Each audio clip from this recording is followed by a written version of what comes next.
capítulo 9, versículo 35 até 10, versículo 8. A ilustração, né? A gente gosta de colocar um slide aqui para ilustrar o texto bíblico, e a ilustração que me ocorreu foi essa: instrução para os 12, porque 12 normalmente é o time de vôlei, né? São 6 na quadra e 6 no banco.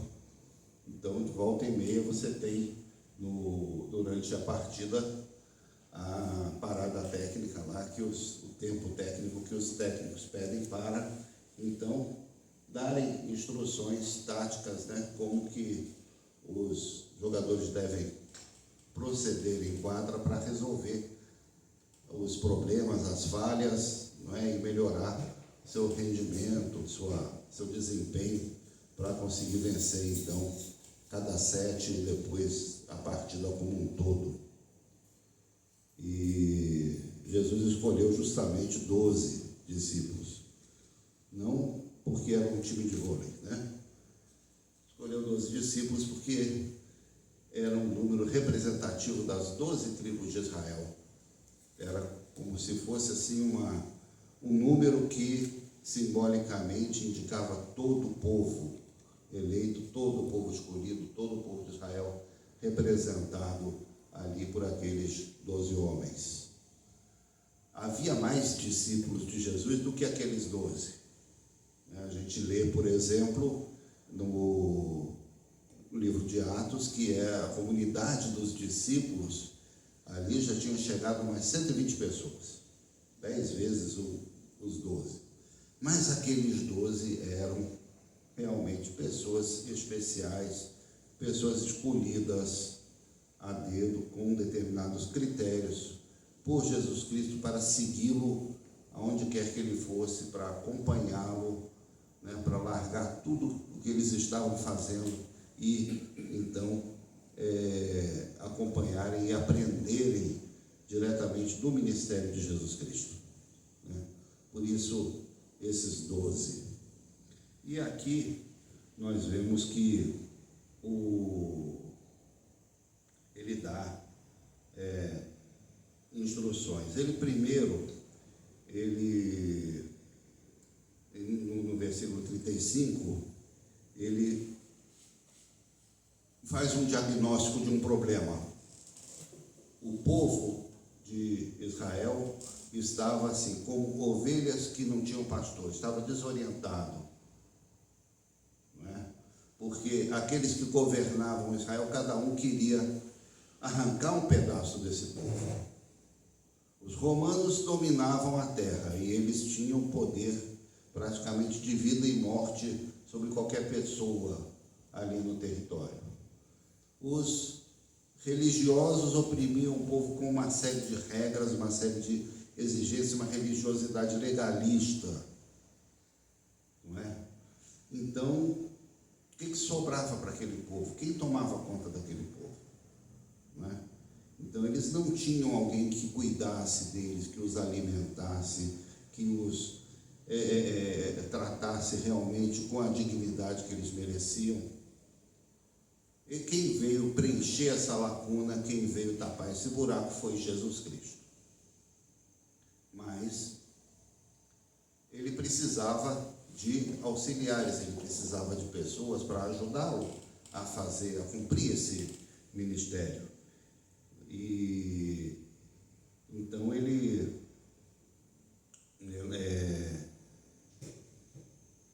comenta, né, com os discípulos: a seara, na verdade, é grande, mas os trabalhadores são poucos. Eu gosto de brincar quando eu vejo alguns irmãos lá do Ceará, né, que eu digo: olha, está escrito na palavra de Deus, meus irmãos, o Ceará é grande e os cearenses são poucos, né? Porque foi todo mundo para São Paulo, né, trabalhar, principalmente de pizzaiolo, né? Os melhores pizzaiolos de São Paulo são cearenses, né? Alguns foram para o Rio ser humorista, né? O Chico Anísio, Tom Cavalcante, outros lá. E outros foram ser artista, né? Então sobrou pouca gente lá no Ceará para cuidar do Ceará. Mas a seara, né, o campo plantado é grande e havia muita colheita para ser feita. Isso era muito bom. A área plantada era muito grande. Não faltava alimento, não ia faltar comida para aquele povo. Mas faltava gente para conseguir colher os frutos, colher os grãos de trigo, colher aquilo que estava plantado. Então, Jesus sentia essa necessidade. E é nessa hora, então, que ele diz, né, rogai, pois, ao Senhor da seara, que mande trabalhadores para a sua seara. E logo a seguir, termina o capítulo 9 de Mateus, começa o capítulo 10. E o que acontece? Não é coincidência. Acontece, então, a relação dos nomes dos discípulos que Jesus chamou. Aí ele começa, então, por Simão, apelidado, né, sobrenome Pedro, que foi, de fato, um dos primeiros que ele chamou quando estava à beira-mar, não é? E juntamente com seu irmão André. Eu, quando meus filhos estudavam ali no João Paulo II, ali no comecinho da Asa Norte, no colégio lá,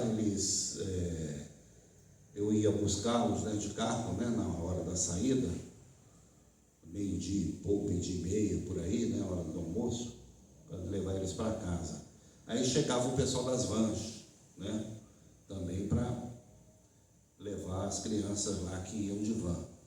E sempre tinha uma van lá que, quando encostava, já chamava, né, Pedro, André. Com certeza eram dois irmãos, né? Talvez até gêmeos, quem sabe, né? Que os pais colocaram o nome de Pedro e André nos meninos, né? Eu ficava esperando encostar outra van e chamar lá Tiago, João, né? Aí dizia, esse aí é do Zebedeu, né? O Tiago e João eram filhos de Zebedeu. Mas o fato é que pessoas conhecidas, pessoas na família, pescadores, né? Filipe, Bartolomeu, Tomé, Mateus, nós vimos a história dele domingo passado, domingo retrasado, né? Um publicano, um homem que tinha como profissão arrecadar impostos para o governo romano. Pessoa mal vista na sociedade, pessoa que ninguém queria ter contato com ele, pessoa que era vista como traidora do povo, estava no meio desses que foram chamados para caminhar com Jesus.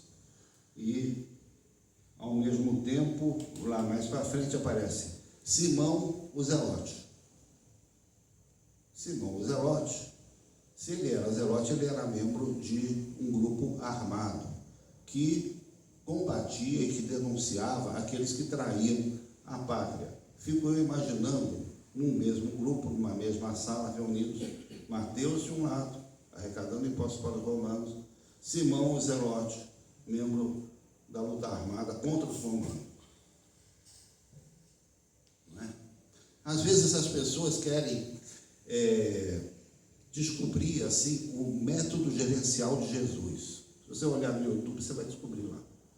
Método gerencial de Jesus Cristo. Como ele escolheu os seus auxiliares, como ele montou a sua equipe. Olha, eu, sinceramente, não é a minha área de especialização, mas eu não vejo no grupo de discípulos de Jesus, um modelo de escolha de equipe, pelo menos não do ponto de vista empresarial, gerencial, que a gente está acostumado a ver. Não é? Até porque, se você for olhar, não deu certo, que um deles o traiu. Né? Começa por aí. Gerencialmente já não deu um resultado muito bom. Não é? E o critério de Jesus Cristo não estava montando um empreendimento, né?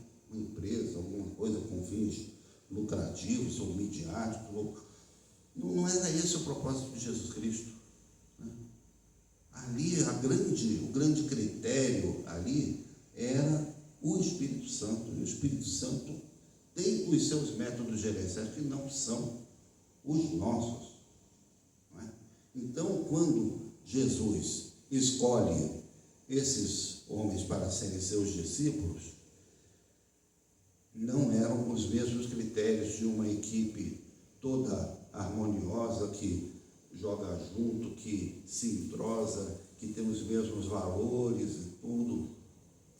Pelo menos essa equipe não veio pronta.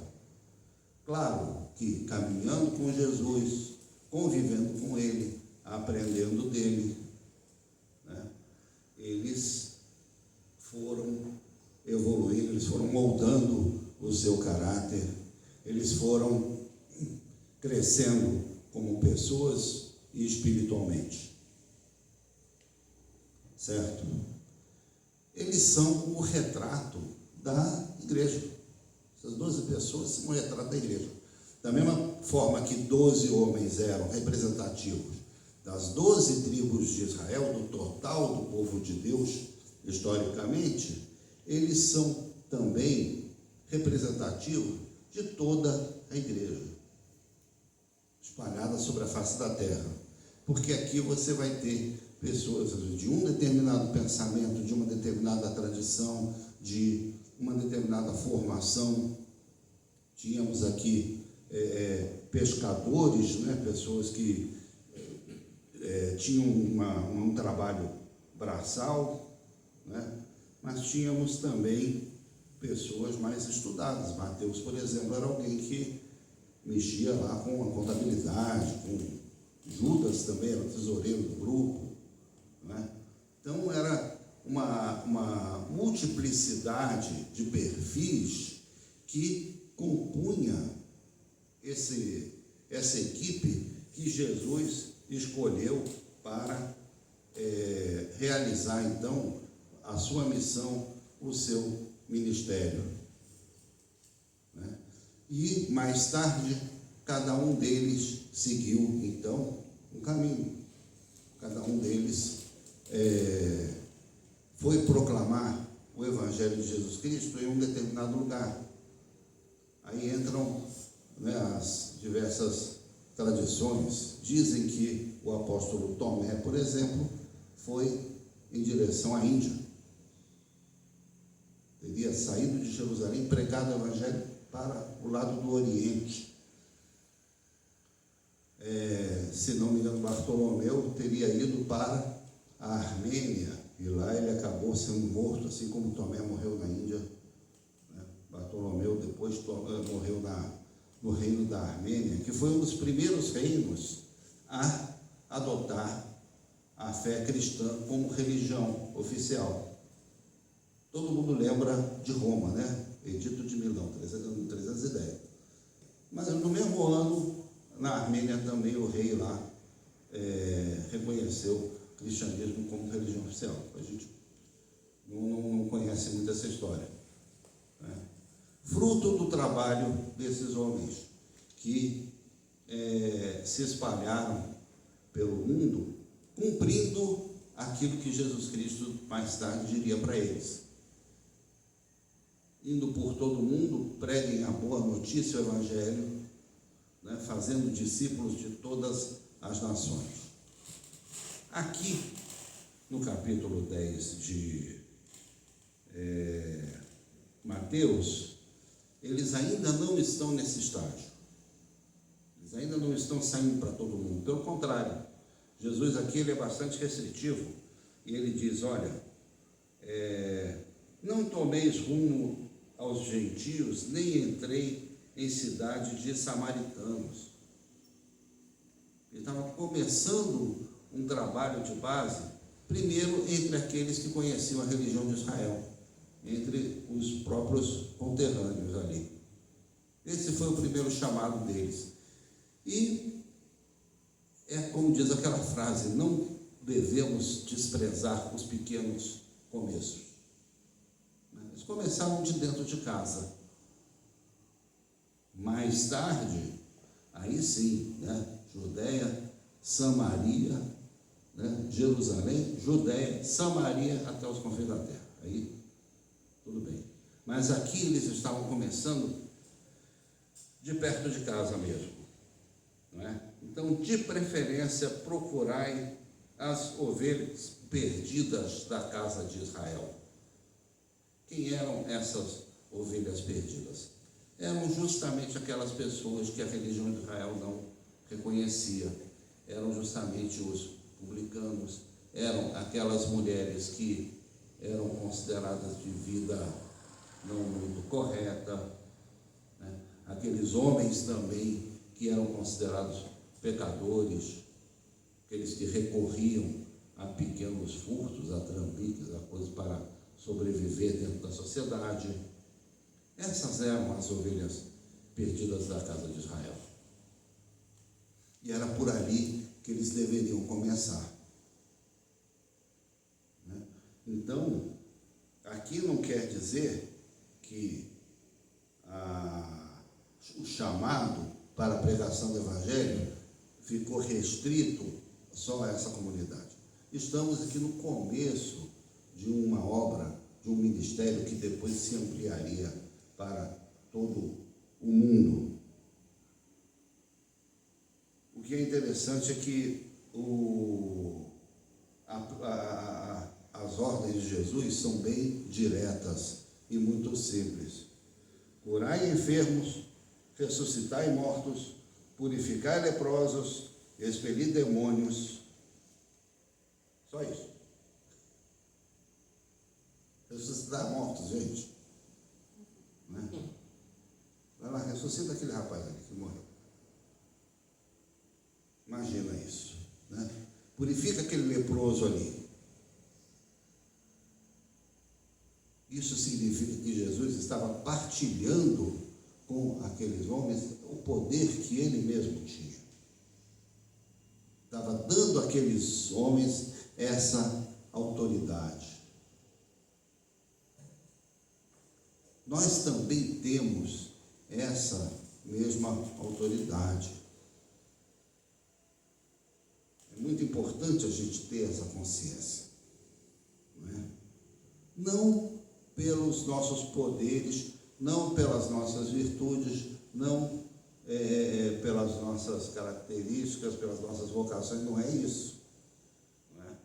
Mas pelo Espírito Santo de Deus. É por meio dele que nós temos a possibilidade, o poder de realizar essas coisas, né? Sempre naquele princípio, né? Senhor, eu quero receber poder. Você quer receber poder para quê? Para que você quer receber poder? Deus nunca entrega poder para uma pessoa sem cobrar dela uma prestação de contas do poder que ela recebeu.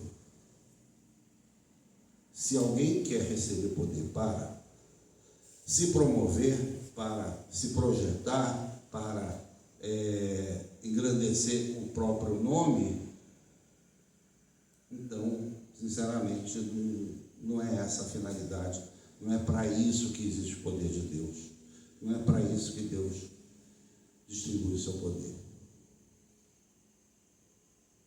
O fato é que, quando você purificava um leproso, você reintegrava essa pessoa na sociedade. Da mesma forma que aquela mulher que se jogou aos pés de Jesus e ela foi curada da sua doença, ela foi reintegrada na sociedade, porque era uma mulher considerada permanentemente impura. Ela estava o tempo todo menstruada. Ela não podia conviver com ninguém, ela não podia participar nem da vida religiosa do povo de Israel.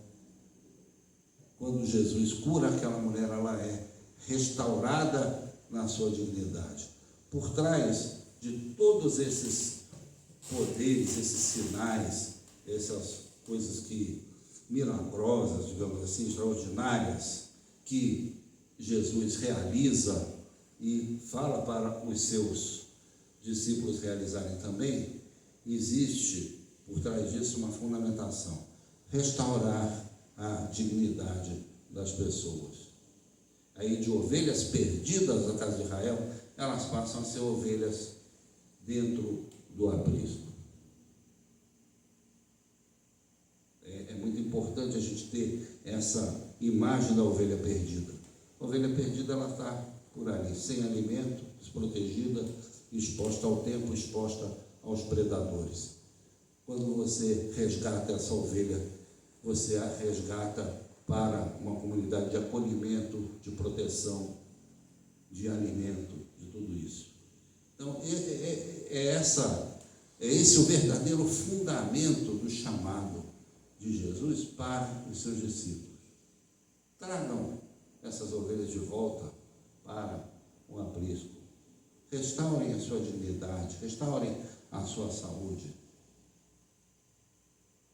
Foi para isso que os discípulos foram chamados, né? A seara é grande, ou seja, a área plantada é grande. O que não falta é serviço, o que não falta é lugar para você colher. Os frutos estão maduros. Não falta gente para ser resgatada. Então, se nós estivermos atentos a esse chamado, nós temos também autoridade para resgatar a dignidade das pessoas. Não é? Para isso, Jesus, então, enviou os seus discípulos. E ele diz assim: de graça recebestes, de graça dai. Não é? Isso é muito importante em um mundo em que, como dizem os críticos, né? Pequenas igrejas, grandes negócios, né? Igreja virou fonte de renda, virou fonte até de enriquecimento ilícito, enriquecimento além da conta. Não foi para isso que Jesus chamou os seus discípulos. Não foi para promover o seu enriquecimento, nem financeiro e nem do seu nome pessoal, etc. Né? Temos que ter muita consciência desse chamado. De graça recebemos, de graça nós damos também. Isso não quer dizer que não exista mordomia, que não exista responsabilidade, que não exista necessidades na igreja, mas, acima de tudo, o que Jesus está falando aqui é desse enriquecimento pessoal que, na época de Jesus, era muito comum. Jesus não era o único pregador que percorria as cidades da Palestina prometendo cura, prometendo sucesso, prometendo isso, prometendo aquilo. Havia uma concorrência, digamos assim, né, nos tempos de Jesus. Ele, a princípio, seria mais um deles. Porém, logo perceberam que ele não era mais um. Ele tinha alguma coisa de muito diferente, de muito especial, de extraordinário. Então, vamos ter isso em mente no nosso chamado. Nós somos chamados a enfrentar esses problemas, essas situações e compartilhar essa saúde espiritual e até física mesmo que Jesus oferece com o seu poder. Vamos seguir a Jesus, vamos ser trabalhadores na seara, porque a seara precisa de trabalhadores e trabalhadoras também. Amém?